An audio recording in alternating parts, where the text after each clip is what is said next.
በስመ አብ ወወልድ ወመንፈስ ቅዱስ አሐዱ አምላክ አሜን። ሰላም ለክሙ ተላውያነ ዝንቱ ማኅደር ኩልክሙ ሰብአ ቤቴ እፎ ሀለኩሙ ወእፎ ጸናይኩሙ አነ ሀለኩ በሰላም። ውድና የተከበራችሁ ቤተሰቦቼ እንዴት አላችሁ? በያላችሁበት ሁሉ የእግዚአብሔር አምላካችን ፍጹም ሰላም ከእናንተ ጋር ይሁን። ዛሬም በግዕዝ ቋንቋ ትምህርታችን በክፍል 2 ላይ ፊደላተ ግዕዝ የሚለውን እንመለከታለን። እንደሚታወቀው በክፍል 1 ላይ ነገረ ልሳነ ግዕዝ የግዕዝ ቋንቋ አጠቃላይ ታሪክን ተመልክተን ነበር። ዛሬም ፊደል የሚለውን እንመልከት። ፊደል የሚለውን ቃል ፈደለ ጸሐፈ፣ በአማርኛ ደግሞ ጻፈ ከሚለው የግዕዝ ግስ የተገኘ ቃል ነው። ፈደለ የሚለውን የግዕዝ ግስ ደግሞ በሚዘረዘርበት፣ በሚረባበት፣ በሚገሰስበት ጊዜ ፊደል የሚለውን ስም እናገኛለን። ፊደል ማለት ጽሑፍ፣ ምልክት፣ ሆሄ ማለት ነው። በአጠቃላይ ፊደል ማለት የጽሕፈት ሁሉ መጀመሪያ ምልክት ነው። ስለዚህ ፊደል ርዕሰ መጻሕፍት ይእቲ፣ ፊደል የመጻሕፍት ሁሉ የጽሕፈት ሁሉ ራስ መሪ ናት። ፊደል ዘይብል ቃል እንዘይበዝህ ፊደላት ይከውን። የፊደል የሚለውን ነጠላ ቁጥር ነው ወደ ብዙ ቁጥር ስንቀይረው ፊደላት ይሆናል። ፊደል ፊደላት፣ በአማርኛ ደግሞ ፊደል ፊደሎች ይሆናል ማለት ነው። ልክ በእንግሊዝኛም ሌተር ሌተርስ እንደሚለው ማለት ነው።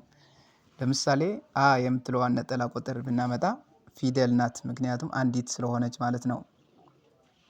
አ በገ እያለን ብንቀጥል ደግሞ ሁለትና ከዚያ በላይ የሆኑት ፊደሎች ፊደላት ብለን እንጠራቸዋለን ማለት ነው። ምክንያቱም ብዙ ቁጥር ስለሆነ ሁለትና ከዚያ በላይ ለሆኑት ነገሮች ብዙ ቁጥር ብለን ስለምንጠራቸው ፊደላት ወይም ፊደሎች ይሆናል። አንዲት ከሆነች ደግሞ ለምሳሌ አ ወይም በ ወይም ገ ወይም ለየብቻ ከሆነ ደግሞ ተናጥል ከሆኑ ፊደል ብለን እንጠራቸዋለን፣ ምክንያቱም አንዲት ከሆነች ማለት ነው። ፊደል የሚለውን ቃል ፊደላት ብለን ወደ ብዙ ቁጥር ለመቀየር አት የሚለውን አብዢ ቃል እንጠቀማለን።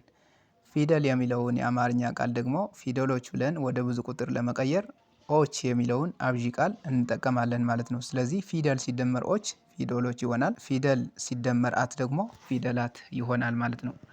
የግዕዝ ቋንቋ ለየት የሚያደርገው የራሱ የሆኑ ልዩ ፊደሎች አሉት። ልሳነ ግዕዝ ሀለው ወዘዚአሁ ፊደላት፣ የግዕዝ ቋንቋ የራሱ የሆኑ ፊደሎች አሉት። የግዕዝ ቋንቋ ፊደሎች በሁለት አበይት ክፍሎችን ይከፈላሉ። ወእምንቱኒ፣ እነርሱም አንደኛ መሰረታዊያን ፊደላት ብለን የምንጠራቸው ናቸው። ሁለተኛ ደረጃ የምናገኛቸው ደግሞ ዙሩዋን ፊደላት ብለን የምንጠራቸው ወይም ደግሞ እነዚህ ፊደሎች ዲቃላ ፊደሎች ተብለውም ይጠራሉ።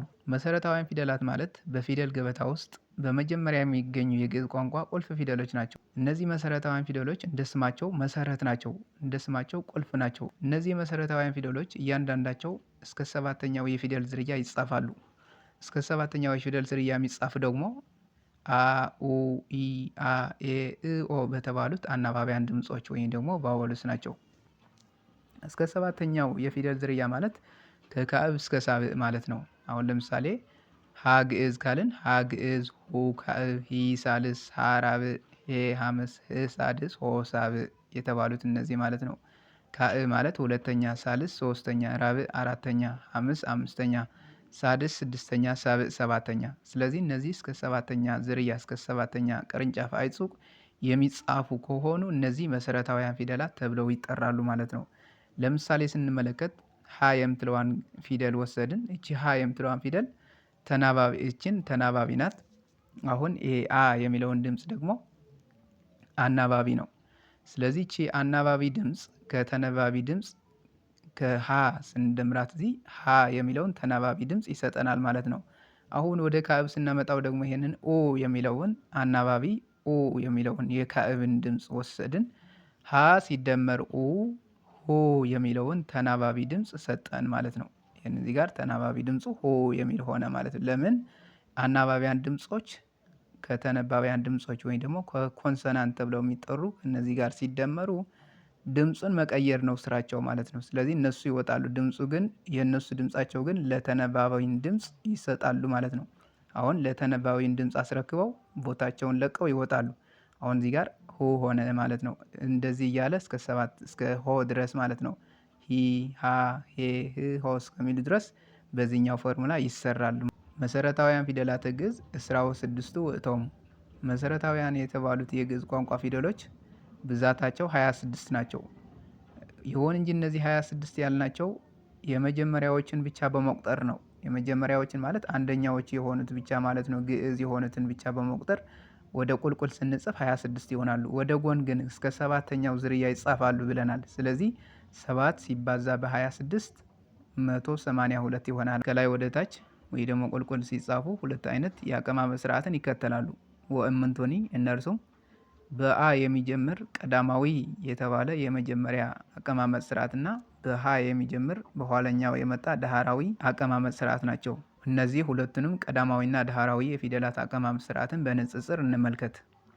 ቀዳማዊ ወይም ደግሞ የመጀመሪያ አቀማመጥ ስርዓት ልክ እንደምትመለከቱት በአ ይጀምራል። አሁን እዚህ ጋር በአ የሚጀምር ነው። እዚህ ጋር አሁን በድምጻቸውን በዝርዝር ስንመለከት አ፣ በ፣ ገ፣ ደ፣ ሀ፣ ወ፣ ዘ፣ ሀ፣ ሀ፣ ጠ፣ የ፣ ከ፣ ለ፣ መ፣ ነ፣ ሰ፣ አ፣ ፈ፣ ጸ፣ ጸ፣ ቀ፣ ረ፣ ሰ፣ ተ፣ ጰ፣ ፐ ይሆናሉ። እነዚህ ድምራቸው አጠቃላይ 26 ናቸው። በሁለተኛው ደግሞ በሀ የሚጀምር ነው። አሁን እዚህ ጋር ሀ፣ ለ፣ ሀ፣ መ፣ ሰ፣ ረ፣ ሰ፣ ቀ፣ በ፣ ተ፣ ሀ፣ ነ፣ አ፣ ከ፣ ወ፣ አ፣ ዘ፣ የ፣ ደ፣ ገ፣ ጠ፣ ጰ፣ ጸ፣ ጸ፣ ፈ፣ ፐ። ልክ እነዚህ ድምራቸው እነዚህም 26 ናቸው። ስለዚህ አሁን የግዕዝ ቋንቋ ቀዳማዊና ዳህራዊ የፊደላት አቀማመጥ ስርዓት አላቸው። ግን አጠቃላይ ብዛታቸው መሰረታዊያኑ ፊደላቱ አጠቃላይ ብዛታቸው ግን 26 ናቸው ብለናል ማለት ነው። አሁን እዚህ ጋር ለየት ያሉ በአማርኛ የፊደላት ገበታ ውስጥ ብቻ የሚገኙ በግዕዝ ቋንቋ ግን የሌሉ ሆኖም ግን ከግዕዝ ቋንቋ ፊደላት የተወለዱ ፊደሎች አሉ። እነዚህም 8 ናቸው ብዛታቸው። እነዚህም በዝርዝር እንመልከታቸው። ለምሳሌ አሁን ሸ ከሰ ይገኛል። በ ከበ፣ ቸ ከተ፣ ኘ ከነ፣ ሀ ከከ፣ ዠ ከዘ፣ ጀ ከደ፣ ጨ ከጠ። እነዚህ 8ቱን የአማርኛ ፊደሎች ከእነዚህ 8ቱ የግዕዝ ቋንቋ መሰረታዊያን ፊደሎች ይገኛሉ ማለት ነው። ስለዚህ በአጠቃላይ የግዕዝ ቋንቋ ፊደሎች መሰረታዊያኑ ቀዳማዊና ዳህራዊ አቀማመጣቸው የተለያየ ቢሆንም ብዛታቸው 26 ናቸው። የአማርኛ ቋንቋ ፊደሎች ግን 26 ሲደመር 8 34 ሆኑ ማለት ነው። ስለዚህ እነዚህ ፊደሎች አማርኛ ናቸው እንጂ በግዕዝ ውስጥ የማይገኙ ከግዕዝ ቋንቋ ገበታ ውስጥ የሌሉ ፊደሎች ናቸው ማለት ነው። ውድና የተከበራችሁ ቤተሰቦቼ በሚቀጥለው ክፍል ደግሞ የእነዚህን ፊደላት ትርጓሜያቸውና ባህሪ ድምጻቸውን በዝርዝር እንመለከታለን። ገኔሁ ጽንሁ በሰላም ሰላም እግዚአብሔር ያህሉ ምስሌክሙ። እስከዚያው ድረስ በሰላም ቆዩ። ሰላም እግዚአብሔር ከእናንተ ጋር ይሁን።